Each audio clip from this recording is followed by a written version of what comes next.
আসসালামু আলাইকুম। আজকে আমি একটা আপনাদের সাথে পুডিংয়ের রেসিপি শেয়ার করব। তো আশা করি আপনারা সবাই আমার সাথেই থাকবেন।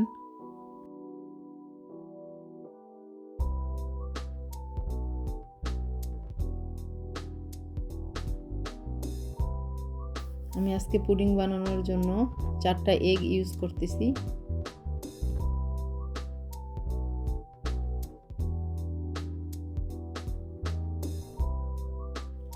আমি এখন প্রায় 1.5 কাপের মতো সুগার অ্যাড করব।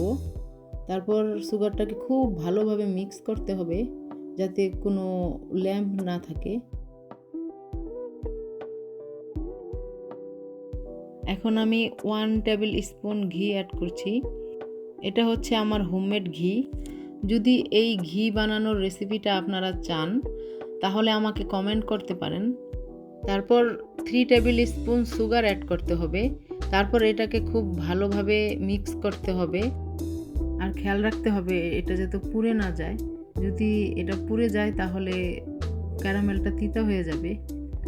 এখন আমি ক্যারামেলটা একটা ওভেন প্রুফ ডিশের মধ্যে ঢেলে ফেলবো।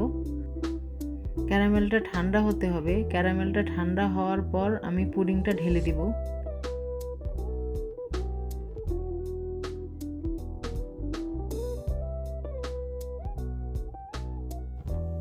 এবার আমি একটা ছাঁকনির সাহায্যে পুডিংটা ঢেলে নিব। যদি কেউ ছাঁকনিটা ইউজ না করেন তাহলে পুডিংটা একদম মসৃণ হবে না।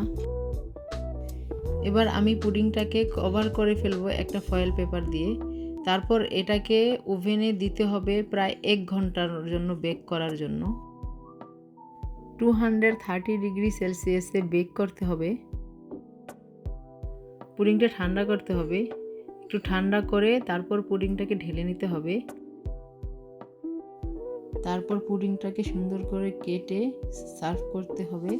দেখেন আমার পুডিংটা দেখতে খুবই সুন্দর হয়েছে এবং পুডিংটা খেতেও খুব টেস্ট হয়েছিল।